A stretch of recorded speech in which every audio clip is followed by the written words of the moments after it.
All right, everyone, welcome back into another live edition of the Patriots Beat Podcast right here on the CLNS Media Network. Brian Hines from Pat's Pulpit, joined as always by Alex Barth from 98.5 The Sports Hub. And we were back. We were back at Gillette Stadium today after they canceled joint practices with Tennessee. The Patriots held practice in Foxborough today. But before we break down that, we do have a roster move to discuss because the Patriots claimed Marquand McCall, or Marquand Bully McCall, as they used to call him in Kentucky, a big 6'3", 340, 350-pound, nose tackle run stuffer down there in the trenches. He was an undrafted free agent last year. He played with the Panthers in his rookie year and was waived yesterday, I believe, which sounded like a bit of a surprise looking at some of the Panthers reporters' reactions on Twitter. So Patriots claim him, and to open a roster spot, they waived Trey Nixon after he got hurt. If he goes unclaimed, he can revert back to the practice squad. But yeah, the Patriots shoring up their run defense after kind of a bad performance in Green Bay with Marquand McCall here. Oh, yeah, shoring it up for sure. And you mentioned that run defense. I wonder if the two are related. People who have been watching this show for a couple years, that name should sound familiar. Me and Evan were really into Marquand McCall coming out of Kentucky 2 years ago. What was that? I loved him too. He was one of my late round draft crushes that year. Yeah, it was so I forget, there was a big name defensive tackle in that draft, and I don't remember who it was, but a lot of people wanted the Patriots to draft him, and it was just like, no, just you wait, you take Marquand McCall in the 6th round, nice and tidy, easy. Who was the kid from UConn? Travis Jones.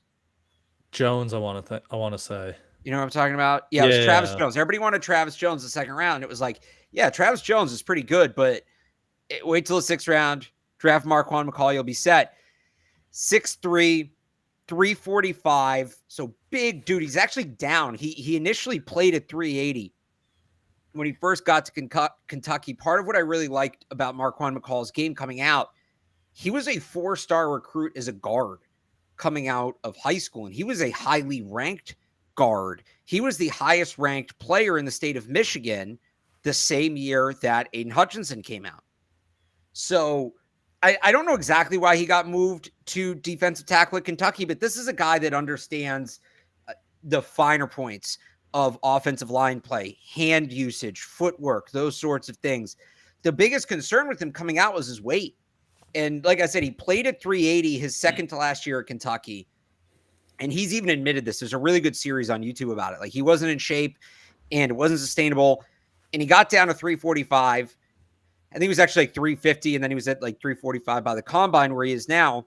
And he still had a lot of that same pop. He still had a lot of that same power. So there was some like, all right, well, how's this really going to transfer? We only have 1 year on tape of him playing at this weight and really only 2 years of him playing this position. But I always thought his upside was immense. And you mentioned the run defense didn't look great the other night. They don't have a ton of, interior true nose tackle depth. It's Godshaw, Guy, Jeremiah Farms, and that's it. And McCall's a guy that's played a full season in the NFL at this point. I really like this signing. I don't know that he gets on the 53 initially. I think it's possible, but he totally could be a guy that starts off on the practice squad if they can get him to the practice squad, starts off on the practice squad, is there for like a month as he kind of learns the playbook and learns the defense, and then he's on the 53-man roster by Halloween. So it's a great move. I love this move. It's a player I've been a fan of for a long time, and I'm excited to see what they do with him because he's the kind of nose tackle that has success here. As for the other half of it, Trey Nixon will be here. You have to waive guys before you put them on IR this time of year. That's kind of a formality. It's basically so teams can't stash players, young players on IR. It basically prevents teams from going over the top with the Foxborough flu kind of thing. Every once in a while, you see one of these guys get claimed. I remember this is probably like 10 years ago now. And it was with the Panthers. The Patriots claimed running back Tyler Gaffney off the Panthers, and the Panthers were high on him through the preseason, and he hurt his knee in the last preseason game, and they tried to get him on IR, and the Patriots claimed him, and it was kind of like, what are you doing? There's an unwritten rule about this. So I would imagine Trey Nixon will still be around. I would imagine he'll still be here. I would think he's going to get to IR, but it is pre-roster cutdown IR, so he's out for the year. Yep. Going back to McCall, I looked it up. So that draft was like Jordan Davis was like the Yeah. grail So at you deep weren't draft here. leagues. I'll tell you. I remember before the combine, everybody was doing that thing with like, oh, like Jordan Davis could fall to 21, and Jordan Davis. And I remember telling people like, once the combine's over, he's not going to be there. And Evan was pissed. He's like, this is a nose tackle. You don't take a nose tackle in the month. I'm like, he can rush the pass. He can do all of it. And then the show before the combine, we did that night. We did a show like leading into the first night of the combine. And Evan goes at the very end, he goes, what are you looking for tonight? And I go, Jordan Davis to run sub 5. And he goes, okay, really? What are you looking for tonight? Like Jordan Davis run sub 5. And he did. And we were done talking about Jordan Davis at 21. It was never, ever going to happen. I was in that same type of boat. But like the second round guys were Travis Jones from UConn, and then Fedarian Mathis from Bama was the other big one because of that Bama connection. But I pulled it right up on Twitter if anyone wants to go look, like some of his Senior Bowl clips and Kentucky clips, because he was one of those guys that, like, I thought they needed a true nose tackle, and he was just one of those big bodies that they kind of liked just to fill in that gap there. So it'll be interesting to see how that kind of fits in now. You mentioned that run defense didn't look great Saturday night, so how much did that have to do with it? And then did you see the quote on how he lost all that weight, like the 20-30 pounds he lost? What was it? I don't remember. I watched the whole piece on him, but it was, so me and Taylor were just looking at it. It was a piece on like the Panthers.com website, and he was literally just like, I like apple juice, and then I just stopped drinking apple juice from the hours of like 8, 9, and 10, and I lost all this weight. I'll try to find the one from Kentucky. He goes into it a bit more, but he seems like a really fun guy too. I remember watching a bunch of stuff on him before the draft. Like a guy that there were quotes in that article from like Brian Burns, and he's just such an energetic guy too. So seems like a good locker room guy, and maybe he can work his way onto this 53-man roster as a true, nose tackle there. So what do you think that means for a guy like Carl Davis, who might already be on the roster bubble here just from the numbers game? It's going to be interesting to see what happens with him. I had him off my last roster. I had him as a guy that could get on the practice squad and maybe get back, but I hope we get to see a lot of him and Marquand McCall against Tennessee, because that becomes a battle now. And whether that's for a 53-man roster spot, whether it's to be the first guy called up from the practice squad, I would say that's a legitimate battle at this point. I'd agree. We're probably going to need one of those guys week 1 against Philly. So see how that kind of shapes out over the next week will be interesting. But that was the lone roster move for the day. I'd agree with you too. I'd expect Trey Nixon to come back here on the IR. They really like him. But there was a practice to break down, so we will get into that. Not full pads, those like lighter shoulder pads, shorts and sweatpants, so no full contact, but kind of a busy day for Zeke, which is enticing to see still. He's only been here for a week, and he's still getting thrown right into the fire behind Ramondre still, but interesting how they kind of used him in the passing game, and I think he caught 2 or 3 passes today too. So just that uptick in practice reps for Zeke is pretty noteworthy this early.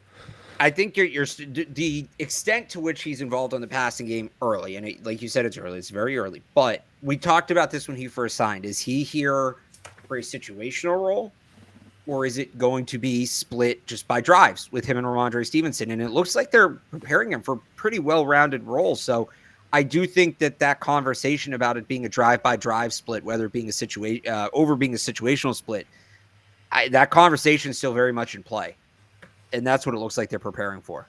Because that's what they opened last year with Ramondre and Damian Harris, and they even went Montgomery there when he was healthy, and we can get into him in a second. But until they didn't have any other backs besides Ramondre Stevenson, and he had to carry the whole load. That's what they opened with, those running backs, drive by drive. So if they trust him that much in the pass game, which we know he's a great pass protector, but if they're going to throw him the ball like that and use him in different ways, that could be how they, trend to open the season again here.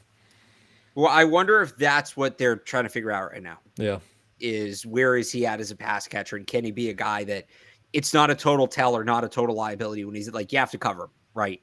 You have to cover him and dedicate coverage to him. So that's what we'll see. Yep. But I think that's what they're trying to figure out right now. And if they can do it, I love the idea of going drive by drive rather than situationally. It's hard to do because it's really hard to get the personnel to do it, but they might, if they're comfortable with Zeke as a pass catcher, he's good as a pass blocker, but if they're comfortable with him as a pass catcher, they, in theory, be able to pull it off.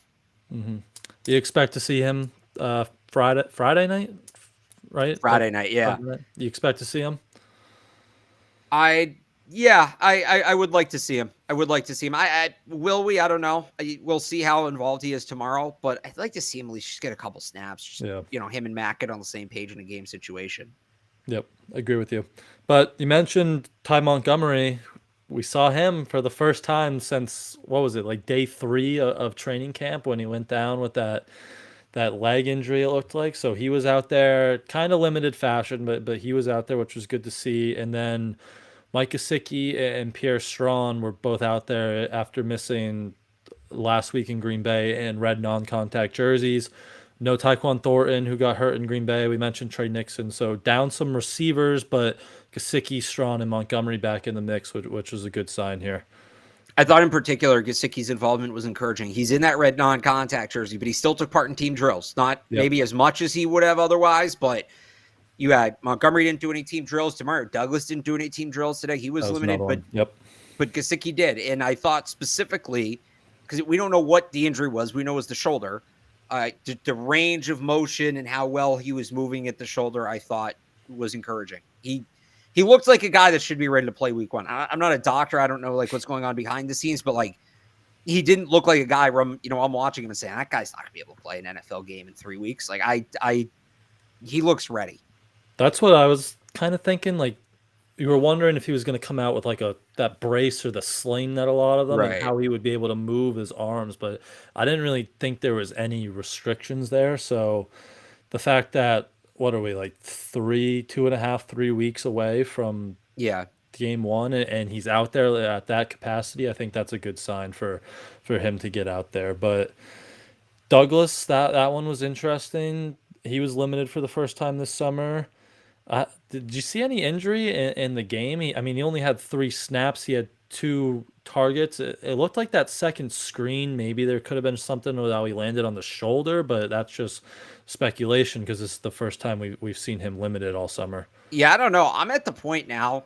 So at first it was, and I talked about this last night on the Sports Hub. At first I was like, this is cool. Look at this. They have a rookie that they believe in and they're treating as a veteran and like a wide receiver. When's the last time they had that? But now I'm looking at like, they have a rookie they're treating as a veteran at wide receiver. Like, why isn't he playing? Yeah. Why isn't he getting experience? Why isn't he getting game reps? Because I'll tell you this, if the season starts and he doesn't look ready, pitchfork, there's going to be a lot of second, and rightfully so. I'll come on here and say it. There's going to be a lot of second guessing of, he looked really good in camp, but why didn't they ever give him a chance to build on it? They just kind of saw a little bit and said, we're good here. So I don't know if he's hurt or if this is just more of just them keeping him away, but the usage is fascinating with him, and I hope he's ready. I hope he comes out of the gate strong, because if not, there's going to be some takes, and I think a lot of them will be warranted. There will be, because have they ever done this with a rookie like this? Like, it's pretty crazy that they're just not.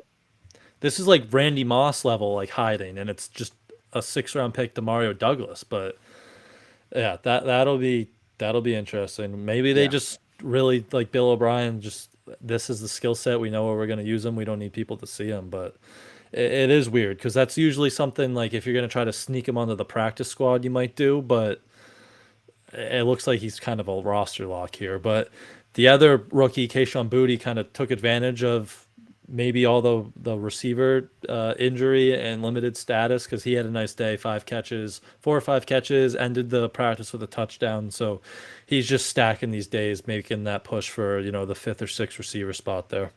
I'll give you one other really small observation on Kayshon Boutte, and I don't even know. I'm not reading into this a ton. I'm going to share it because that's what we do. We see stuff, we share it. If you want to read into this, go for it. There were a couple times today where they were in team where I saw they were moving, like he was helping guys get lined up. There was one play where he helped Thyrick Pitts, like they were trying to get lined up, and he kind of went to Thyrick Pitts and was like, no, over there. And you see that all the time. You see players kind of redirect other players before the snap. It's not uncommon, but for a rookie to be doing that, especially in the Patriots offense, I think shows an elevated understanding of the playbook. And we see him flash. We see the explosiveness pop. We saw it on Saturday night, but they're not going to put him out there just because he's explosive. They're only going to put him out there if he knows what he's doing. And so to see something like that's a little thing. And again, I'm not saying this is like make or break him making the roster, but it's a little thing that I think was encouraging. And sometimes, they might go back through the tape and they may see, oh, look at that. He got him lined up in the right spot. That's good. That's what we want to see. Yeah, it's interesting. He didn't ever I know we had the off-field issues in LSU, but was there any stuff about not knowing the playbook, or was there anything in that? There were effort questions. Okay. It's effort, he quit on plays. He quit on, I don't think he was the most, whatever the word, he didn't love to practice at times. I think it wasn't all the time, but I think, when it wasn't going well, he would check out, whether that was due to injury. The rumor was he had some issues with Brian Kelly, and he kind of checked out in that situation. That's why he had a down year last year, but he looks fully bought in right now. Yeah. I'll tell you that. And could it kick up again at some point? Yeah, of course. But right now he looks fully bought into what they're doing. Yeah, and he's playing really well, which is a promising sign. The last receiver thing I had with Trey Nixon now out of the equation, if he comes back on IR and maybe they keep 6 receivers, Tyreek Pitts might be the one guy. They'll probably keep a receiver on the practice squad, and Tyreek Pitts is kind of the one man left. And he had maybe the catch of the day, deep ball down the left sideline, went up and over Christian Gonzalez. He kind of gives them that X body type that they don't really have on the roster besides, the Parker and the starters there. But I don't know if anyone's putting practice squad projections out there, it looks like Tyreek Pitts might be sticking around here. Yeah, I would say so. Those are the kind of plays that are going to get you on the practice squad. And look, they made a point to bring him in. They had Ed Lee, who was that smaller, shiftier body type. They went out, they got an X and Tyreek Pitts. So those are the kind of plays that'll get you on the practice squad. Yep. Not much on the O-line today with no pads, kind of that same configuration we saw Saturday night.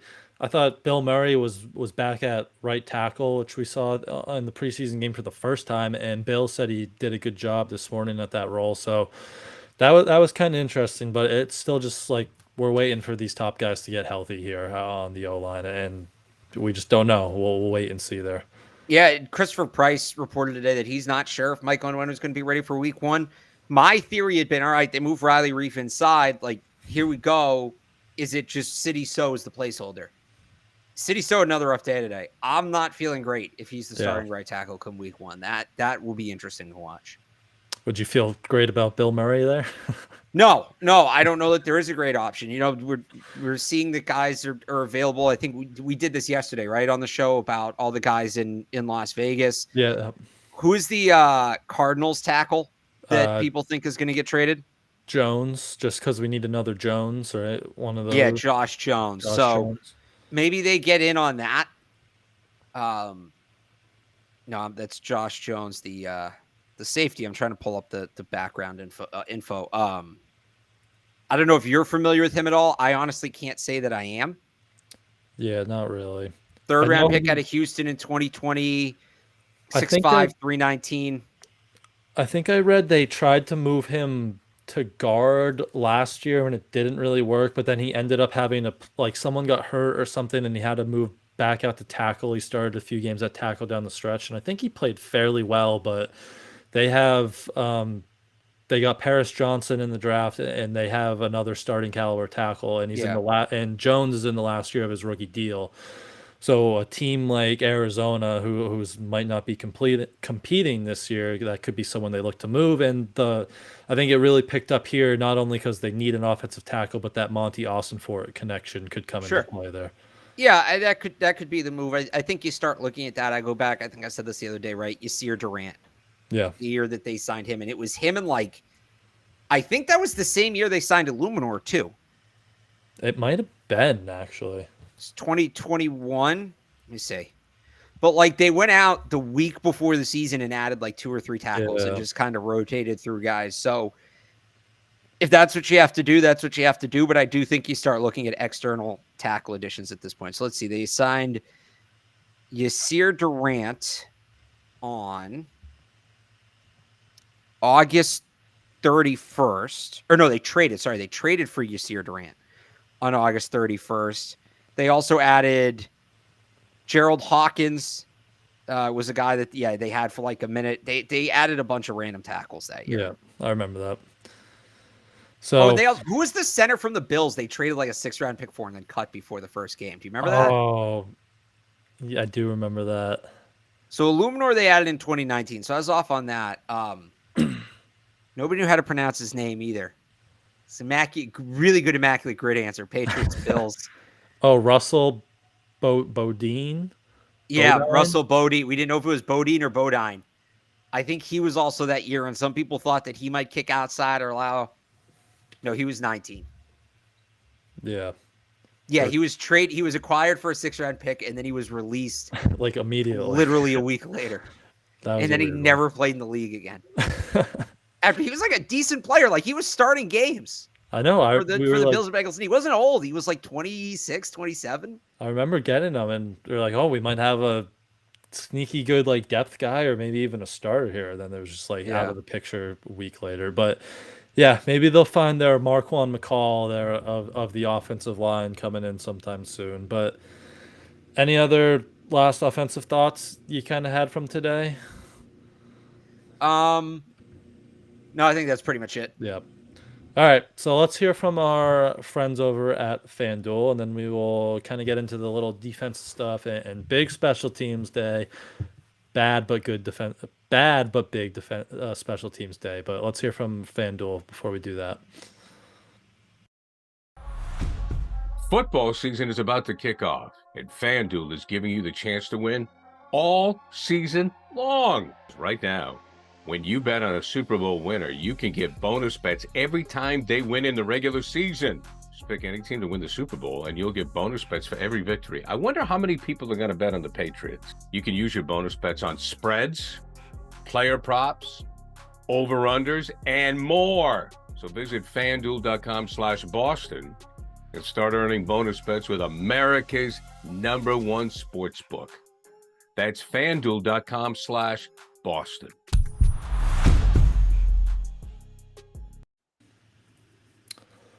All right, so I think my big thing defensively today, seemed like a lot of shuffling kind of at that cornerback spot, and in the secondary we saw a lot of different looks. Some, Miles Bryant, who had a nice day, pass breakup, interception off Mac, repping at the boundary at times, and one guy who I think might be sneaking onto the roster here, Shaun Wade, got a lot of play still in that slot, and it looked like he had some good moments there too, but kind of a lot of shuffling along that back end today. Yeah, it was interesting. It felt like they were kind of experimenting back there, and not really sure what to make of it. I'll tell you this: I don't remember seeing Miles Bryant on the boundary ever significantly. Yeah, and he was doing that today. So, look, they're short. Jonathan Jones was out. I think they're really at that point where they've got to figure something out for this third boundary corner, and I think they're at the point where we're just going to try everything. We're going to give everybody a shot out there just in case we're missing something, and see what happens.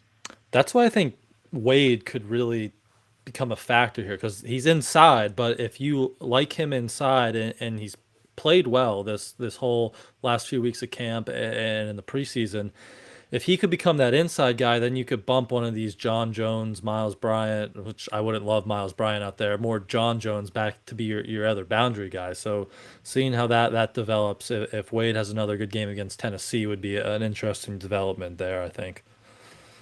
Yeah. This is why they talk about the versatility, and this is why they value it, because there's so many different. It allows them a lot more flexibility in this. But Shaun Wade emerging is an interesting one. I had him off my last roster projection, but he's definitely right there in the conversation. He got a lot of run today in that slot spot. Yeah, I mean, it was him, Miles Bryant, Marcus Jones.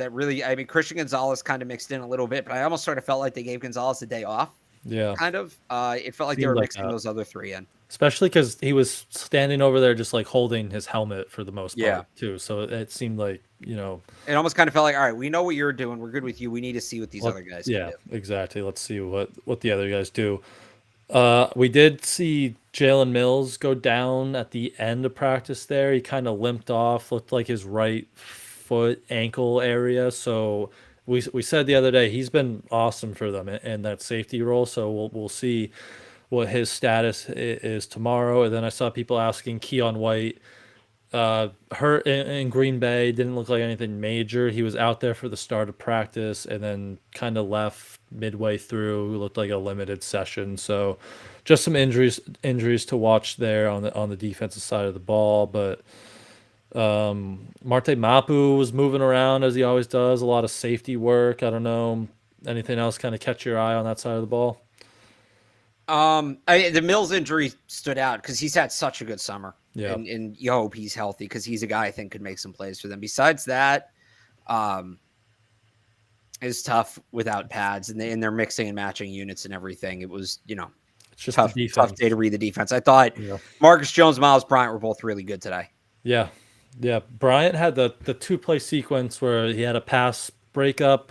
I think it was intended to Henry, and then Jones was looking for Juju on the very next play. He picked it off, which was he's had a strong camp. And then Marcus Jones, I think 1 pass breakup or maybe 2. I want to say he definitely had 1. We'll see 2, but yeah, they both had good days repping a lot along the boundary. But good to see that. Yeah. But should we just go to special teams then? Because it was you've got to talk through this. I think it was a doozy. Yeah, so it was a little windy. But it wasn't a great Chad Ryland performance. He 3 kicks in one session. He pushed them all wide left. He did rebound in the final 2-minute session. He made his, but they talk about not trusting rookie kickers, and that's probably why with performances like that. Folk didn't kick at all. It was Ryland's day, and it wasn't great. It looked, we talk about all the time he's got that height on the ball. He kicks it really high, powerful leg, which I think in situations like this can kind of come back to bite him because it's up there and the wind can catch that and push it left. I mean, the last one he just absolutely shanked. That was not going to go in if there was wind or not. Like, that went really far left. But what wasn't a good day from Chad Ryland there?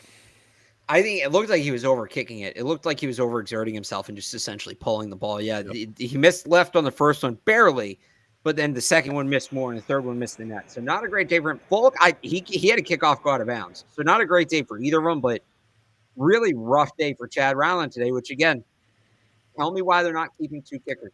They're going to. I think it's looking more and more like it. Especially, I mean, we were talking that the Tennessee guy is struggling. Michael Badgley. Every team around the league looks like they're struggling with kickers. So, look, if they cut Nick Folk, I'm going to be. He's upset. gone. He's gone. I'm saying like trade him. They can get something for him. Yeah. The whole 2 kickers thing, again, I'm saying like they haven't ruled it out, but I'm not saying 100% they're going to do it either. But if they don't, you've got to trade Nick Folk. And honestly, that may be why they don't. I wonder if it's not even just like we're not going to keep 2 kickers because we're not going to keep 2 kickers. It's we can get something for this guy. Yeah. You should look at Nick. I know there was a piece going around today. I think it was Fox Sports had like the most tradable player from every team. And I think it was Kendrick Bourne for the Patriots. Get out of here. If they trade Kendrick Bourne, it's a mistake. He's been excellent this summer. Him and Mac are on the same page. But at the same time, Nick Folk is insanely tradable. Nick Folk is the most tradable player on the Patriots right now. Definitely. I mean, if a team comes at you with a 5th or 6th round pick, how do you say no to that? When you have Ryland here. Yeah, absolutely. So that'll be interesting to kind of monitor here. No punting today. Kind of a quiet day for them. Just kickoffs and that 1 field goal session. So that was most of the special teams work. I don't know if you had anything to add throughout any of that. Saw Malik Cunningham doing some more kick return stuff. So that's encouraging. I think with him at this point, they're planning on keeping him on the roster. I have him as like the closest thing to a roster lock without being a roster lock. Like when I did my thing today on the roster bubble on 98.5thesportshub.com. So I had to define the roster lock players and the bubble players. And I was like, Malik Cunningham would be like the next player who's a roster lock if I were to make a roster lock. But I feel like their long-term plan for him is clearly at receiver. You can just kind of tell that. But you're not developed as a receiver enough yet, but we need to keep you on the roster. So, how do you justify the roster spot? How many, they're trying him in all these different spots. quarterback, gunner, kick returner. And it's just like, how many things can you do to make use of that roster spot? And I think that's a good sign. I know some people roll their eyes at that and be like, all right, well, just let him play quarterback, let him play receiver. He's a really good athlete. Put him in as many spots as possible and see where he's going to pop. I don't hate that strategy. For a team that needs playmakers, right? Just get him out there and see what he can do. And kind of in that same realm there, Kayshon Boutte, kick returner still, reps there. Yeah. And I think he was playing kick coverage, return team like up, not as the actual returner. So yeah, that's something that, like, if he's the sixth receiver, he's got to contribute, elsewhere to be active on game days there, and maybe even just earn that 53-man roster spot. So same type of thing as Malik, good athlete, the more you can do. And if he could become that kick returner, just an easier path there for him to get on that roster. Yeah, absolutely. Yep. But yeah, I think that's pretty much it. They'll be back tomorrow on the practice fields for, I think it's going to be the last. It's the final So technically it's the final training camp practice. They might have a practice Monday or Tuesday, like before roster cuts, but that's Philly. You're getting ready for Philly at that point. Yep. This is the last practice of training camp. So this will be the last one that we'll, be able to watch through. The other ones will just go take attendance and we'll get kicked out of there. But yeah, we will watch it all tomorrow. So we, of course, will be back to break it down for you. So make sure you are subscribed to Patriots Press Pass on YouTube. And until then, you can go follow Alex on Twitter at RealAlexBarth. Go read all his coverage from today over at 985thesportshub.com. You can follow me on Twitter at IamBrianHines and go read all my work from training camp today at patspulpit.com. Thank you all, as always, for tuning in, and we will see you guys tomorrow.